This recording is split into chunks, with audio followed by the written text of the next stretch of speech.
In the remainder of the lectures in this session, we're going to be talking about strategies that work well with different characteristics or natural tendencies. First, let's talk about chronotype. Chronotype is just a fancy word for body clock. Your chronotype describes when your body and brain are awake, asleep, energetic, or lethargic. The most common dichotomy here is a morning person, often referred to as a lark, versus a night person, often referred to as an owl. If you don't know what your chronotype is, or you want to double check, there's a quiz linked to this lecture that you can take. Now let's just get it out of the open. We live in a world that is primarily designed for morning people. Work starts early, school starts early, and I'm sure you've heard the advice to get a jump on your day by waking up at 5 a.m. or get up before the rest of your family so that you can have a little alone time. There's also a lot of advice out there suggesting that it's possible to change your chronotype.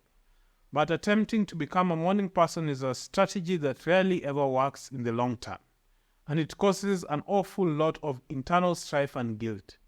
So we can't really change our body clocks. But what we can do instead is to try to maximize how we spend our time based on what our natural body clock is telling us. We want to work with our body clock instead of against it. A huge piece of the productivity pie is about removing obstacles for ourselves. We want to make things easy and convenient so that they take less time and less effort, and so that we reduce stress.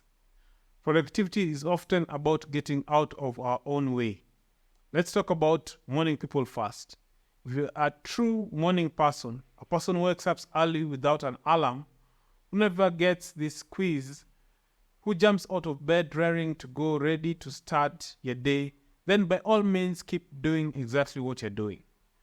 Wake up early and jump on the day. If you're not getting enough time for yourself, go ahead and get up a little bit earlier because your body is comfortable being awake in the morning.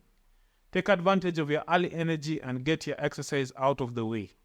The world is designed for early risers, and you're very, very lucky to be one of them. But I bet there are many of you watching right now for whom waking up is generally the hardest part of your day. In fact, study shows that the percentage of early risers is only somewhere around a third of all people. That means the majority of us are decidedly not morning people. The world isn't built for us. So we've got to do a bit more work and self-advocating to build systems that are more in line with our night owl nature. So if you're not a morning person, I want to give you some tips for surviving and thriving as an owl in a lark's world. Manage your energy levels. We all have points in the day when our minds are clearer and more focused. Learn what those times are for you. When do you lack? When do you yawn?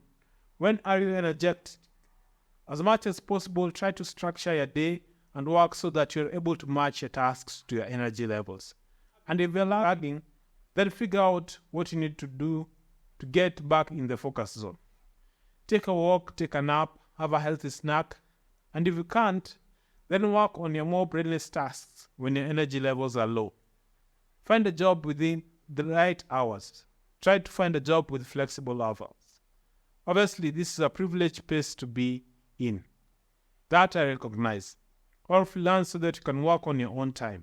If that's not possible, try to find a job with nighttime hours, like bartender, chef, etc. Lobby and boss for flexibility. Let your boss know what's going on with what's best for you, and that she'll get better work out of you, but she lets you manage your own hours. If you aren't good with people in the morning, try to avoid early morning meetings. If you're most creative between 10 p.m. and midnight, ask your boss to let you do your thinking work then, and come in a bit later in the mornings. Minimize your morning routine.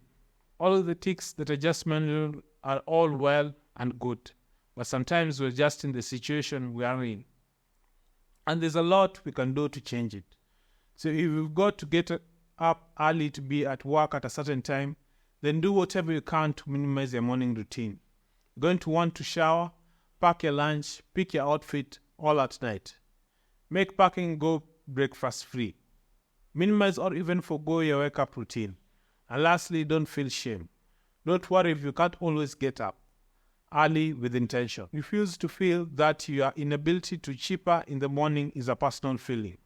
Sleep is super important, and unfortunately, it's our bodies that decide when it's best to do it. But prioritizing your sleep and working with your body instead of against it can be a huge productivity booster. We're able to get more done and ward off procrastination when we have energy.